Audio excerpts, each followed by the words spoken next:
So hello friends, start करते हैं question number third. देखिए तीसरे का जो फर्स्ट है वो इस वीडियो के अंदर करने वाला है।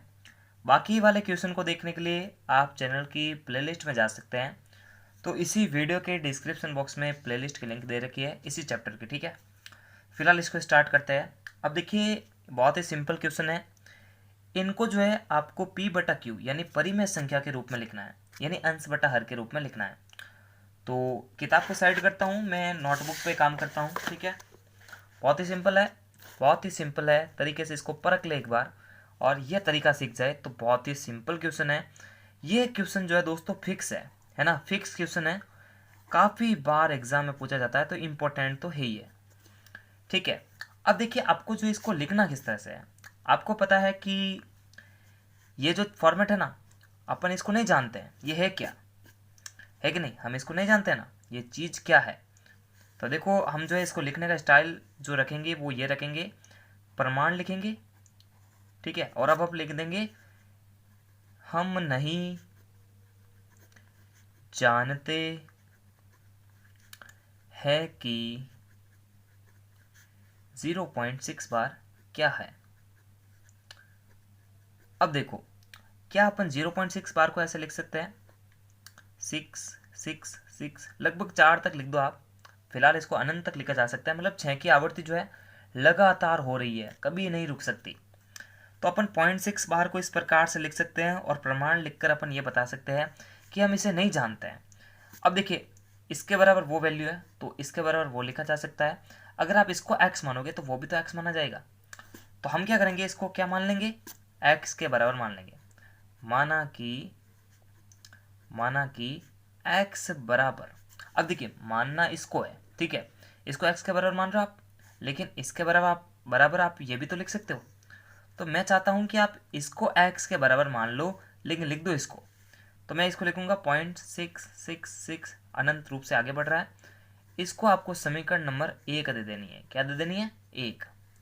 अब देखो कभी भी इस प्रकार के क्वेश्चन में यदि एक संख्या पे बार लगा हुआ, जैसे कैसे, जैसे 0.6 है, एक संख्या पे बार है, ऐसा होता 0.47, दो संख्या पे बार है, ऐसा होता 3 संख्या पे बार है।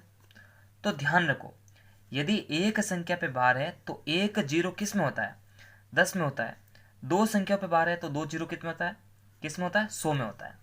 तो आपको करना कुछ नहीं है, आगे का जो स्टेप है वो ये है कि समीकरण 1 को आप किस से गुणा करोगे, 10 से, 100 से, 20 से, 1000 से।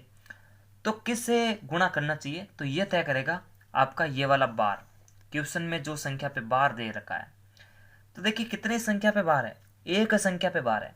तो समीकरण 1 को दोनों ओर से आपको 10 से मल्टीप्लाई करना। मैं इसको डायरेक्ट लिख रहा हूं, आप एक पूरी लाइन लिखना कि समीकरण 1 को दोनों ओर से 10 से गुणा करने पर।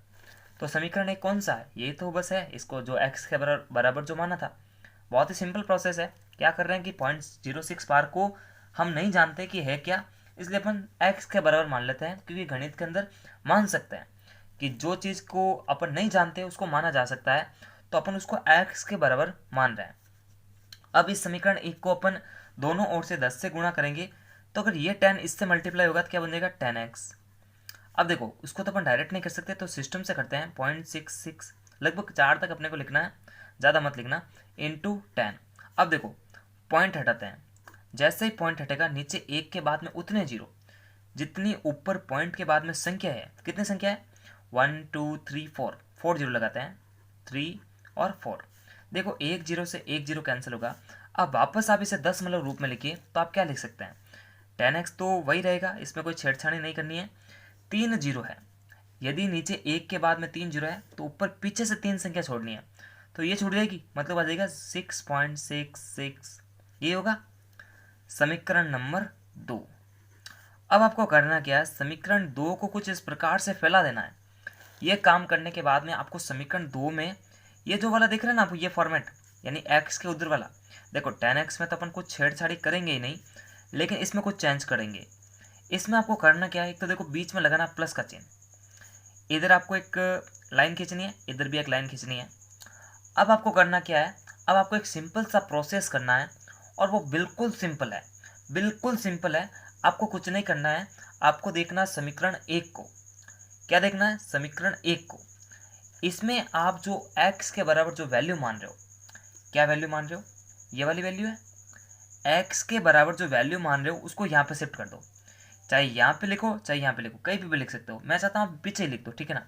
तो ये स्टेप करने के बाद में समीकरण 2 में जो ये अंक है यानी x को कुछ नहीं छेड़ना है, ये जो फॉर्मेट है, अपने पॉइंट हटाया पॉइंट लगाया, इस फॉर्मेट को दो तरह से लिखेंगे, फैला के बीच में लगाएंगे प्लस। जैसे देखो इसको कैसे लिखेंगे, जैसे हो गया देखो बाई चांस 5 है, 5 को अपन लिख सकते हैं 2+3, कोई फर्क नहीं पड़ता है, तो 5 को फैला के 2+3 लिख सकते हैं।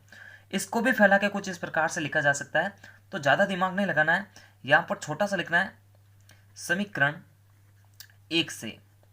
समीकरण 1 में आप क्या देख रहे हैं कि जो x के इधर वाली वैल्यू है, x जो जिसके बराबर है, जिस अंक के बराबर है, जिस फॉर्मेट के बराबर है, उसको यहाँ पर शिफ्ट कर देना है।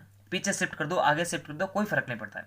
तो इस वाले अंक को यहाँ पर शिफ्ट करना है 0.666 डॉट डॉट डॉट डॉट।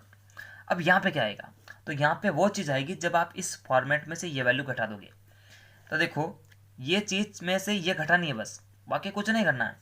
तो देखो इधर रफ कॉपी की तरह घटाते हैं, 6.666 में से जो है आपको क्या घटाना है, 0.666। अब देखो एक 6 ज़्यादा है ना, तो उधर भी देखो अनंत रूप से 6 बढ़ रहा है, तो एक 6 यहाँ पर लिख सकते हैं ताकि दोनों बराबर हो जाए।